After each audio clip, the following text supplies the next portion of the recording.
Good afternoon and welcome to Lariat TV News Today. I'm Brenshavia Jordan. And I'm Julia Lorenz. Thanks for joining us today. College Game Day has captivated football lovers nationwide since 1987 with their pregame television broadcast. For the third time, Baylor is welcoming the ESPN crew to McLean Stadium, and LTVN's Sarah Gill tells us how Waco is responding to this exposure. ESPN's College Game Day just started setting up here on Thursday. As the Bears are undefeated, the Baylor community is eager for Saturday night's game, and Waco is ready to show off the town to a worldwide television audience. Everybody's going to be descending on Waco this weekend to see the Bears win again against Oklahoma, and that's the fever's been caught by ESPN too. They do not bring game day unless it's one of the really winning teams like Baylor is now. But with a storm of people comes a flood of traffic. Ken Roberts says construction will be slowed down for the weekend. We won't have anything that's going to impact the flow of traffic, although there will be work that will be taking place off of the main lanes, off of the roadway itself. All eyes will be on Waco and maybe even the Waco roads. But this $300 million reconstruction project is something to be proud of. You know, this is a progressive town, a town that's taking care of the things that need to be taken care of. Every now and then you'll go to the Washington Monument and it'll be draped because they're working on it, and you just know that that's for the betterment of that monument. Despite the rivalry of this big game, there's one thing to keep in mind. You remember the people, really more so than the monuments or the places that you visit. When you visit a place, you like it when somebody helps you. Sometimes that person is the person you remember more than anything else about your trip, is somebody who was kind to you. For Lariat TV News, I'm Sarah Gill. Some of the most well-known names in Christian preaching are coming to the Baylor campus. Beth Moore, Tony Evans, and Joel Gregory are just a few of the speakers who will be sharing with those in attendance. The Kyle Lake Center for Effective Preaching at Baylor's Truett Seminary will host their very first National Preaching Conference, November 19th through the 21st. This three-day event will have inspirational breakout sessions and worship from local church choirs. Registration is still open and can be found on the seminary's website. Baylor's law school is ranked first in the state of Texas for passing the bar exam. The success of their students is certainly nothing new, but LTVN's Grace Smith finds out the secret behind this astounding ranking. Baylor Law School is not only the oldest law school in Texas, but it also leads the state in the bar exam passing rate. I spoke with Dean Brad Tobin, who tells me that they owe their success to their rigorous programs. We bring our students in, we put a fire under them in their first year. We bring the fire up to a higher flame the second year, and we bring it to full flame in the third year in the practice court program. And our students know what is expected of them in terms of reaching a bar that oftentimes they would not have thought they could reach. Baylor has a passing rate of 93.48% on the exam. This is roughly 12% higher than the state average. In the 38 bar exams given since 2001, Baylor has a top passing rate in 25 of those exams. There's an attitude here of, yeah, I knew what I was getting into and I am here to work, and that carries over into the success that they find on the bar and elsewhere. Baylor Law School prepares you extremely well for the bar exam for multiple reasons, but mainly through the practice court program, which Baylor forces you to take your last year of law school. It's an intense, very practical program that teaches you a lot about procedure and evidence, which is highly tested on the bar exam. I'll work their tails off. But the hard work pays off, and the title is rewarding. We are so proud of what we are that I always remind everyone, and it is caught on, that when we write or type Baylor Lawyer, obviously it has a capital B, but it also has a capital L, because it's not just a description or a descriptor, but it's also a brand. For Lariat TV News, I'm Grace Smith. Baylor celebrated Veterans Day in a unique way, right in front of Patton F. Hall. I captured what made this recital so special. In recognition of Veterans Day, Baylor hosts a special ring recital atop Patton F. Hall. The 20-minute program included hymns for each armed forces and a hymn of peace. One Baylor professor reflects on the impact of two special veterans, his father and father-in-law. Were great men of integrity. They could always be counted on to do the right things. And I think a lot of that came from their military backgrounds, that they volunteered to serve our country. Veterans Day is a time to honor the brave ones who sacrificed their lives for our country. America stands united in respect today for their patriotism. For Lariat TV News, I'm Brenshavia Jordan. Baylor is currently accepting applications for students to represent their peers on the Board of Regents. This is a chance to serve the university for 2020 through 2021. The students will begin as a non-voting regent and could then continue as a voting regent.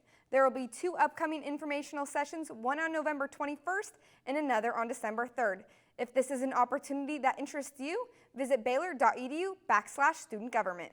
Up next, one Baylor graduate is finally walking across the stage 38 years later. We also have a story about one organization's efforts encouraging the campus community to donate blood. All this and more after the break. Stay tuned.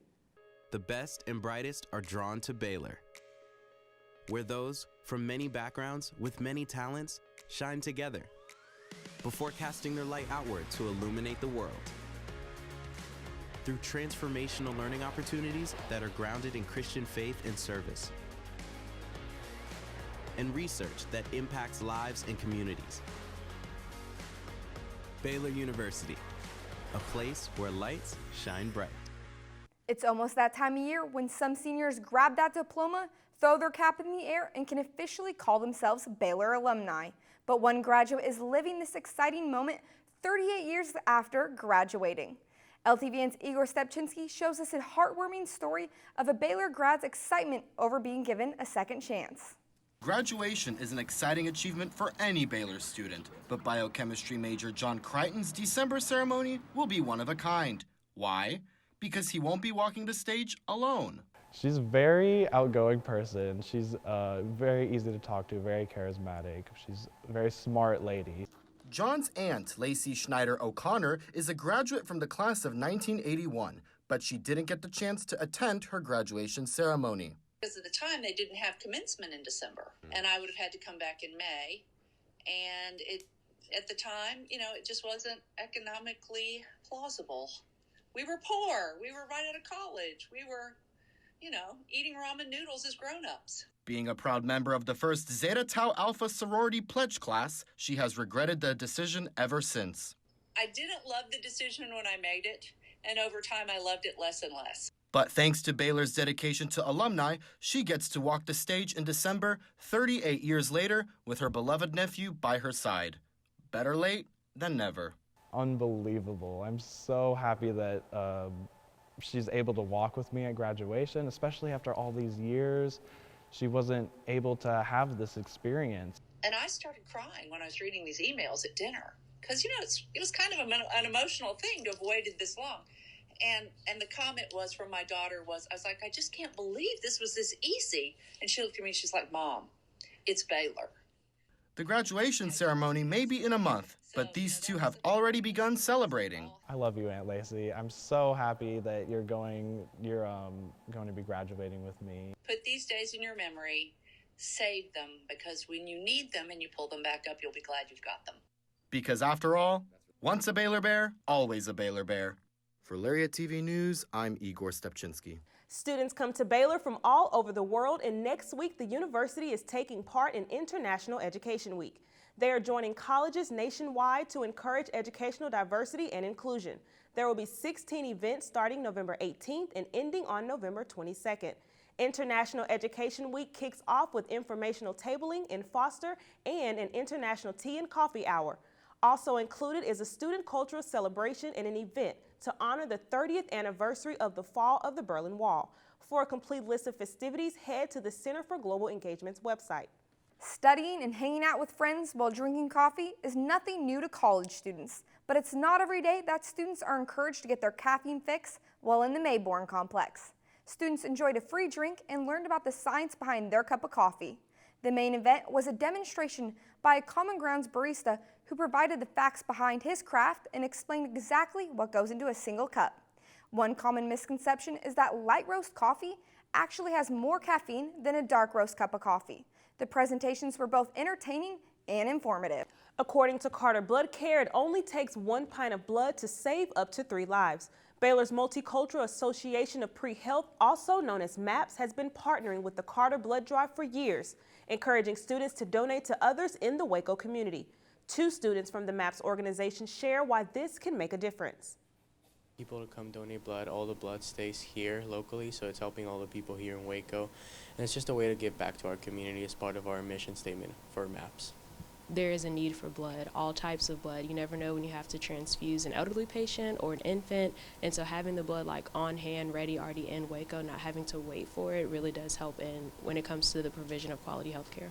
Baylor organizations, big or small, get the chance to celebrate their heritage in their own way. The Baylor Asian Student Association came together for a more formal night, sharing their heritage with the community. The Asian Heritage Banquet featured a meal, a keynote speaker, as well as musical entertainment. This is all in honor of the Asian and Pacific American Heritage Month. Throughout the United States, this celebration is held to recognize the contributions of the Asian Americans and Pacific Islanders. This is just an invitation for ASA, showing off our culture and inviting everyone else to celebrate it with us. Just be very personal and to thank the multicultural department in helping us, because they're a huge asset to smaller student orgs that don't have as much volume or as much money, just to kind of be able to do big events like this and host impactful events. Baylor's football game against Oklahoma sold out in 24 hours and left some fans searching where to find an extra ticket. But if you're considering selling your student ticket, you should think twice. The Baylor Student Ticket Office policy states that students who attempt to transfer their ticket to another student or non-student will be restricted from reserving future tickets for 2 home games. Assistant Director of Student Engagement and Outreach Tom Bernard stated on Facebook that anyone caught violating these policies will have their tickets deactivated and the buyer will not be able to enter McLean Stadium on Saturday. The student could also be subject to potential sanctions through the ticketing office. As a reminder, a valid Baylor student ID must be shown with your ticket, as written on all student tickets. So don't forget your student ID when heading to McLean to watch the Bears face the Sooners this Saturday. College game day is making its stop at McLean Stadium, and the 9-0 Bears are hoping to keep their winning streak going against the Oklahoma Sooners. Drake will have your sports updates coming up right after this short break. Stick around. At Baylor, our lights shine while we push our limits and guide the way. At Baylor, our lights shine as we're making connections and making an impression as leaders and as part of something bigger. Baylor's light shines around the world, but it starts in each of us. Baylor, where lights shine bright.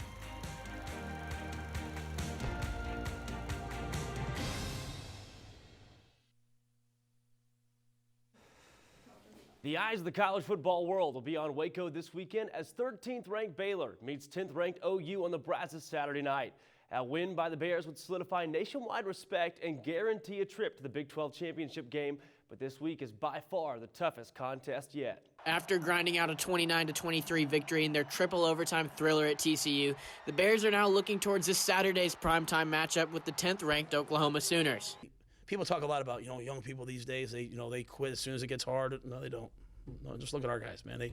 2 years ago, they didn't quit. They stuck through it all, and I just thought our guys just kept battling. So from that point of it, in the moment it can be stressful, but afterwards, I think you get to see some real character and toughness and competitiveness from your guys. And the Big 12's top-ranked defense is sure to have their hands full with Oklahoma's top-ranked offense on Saturday.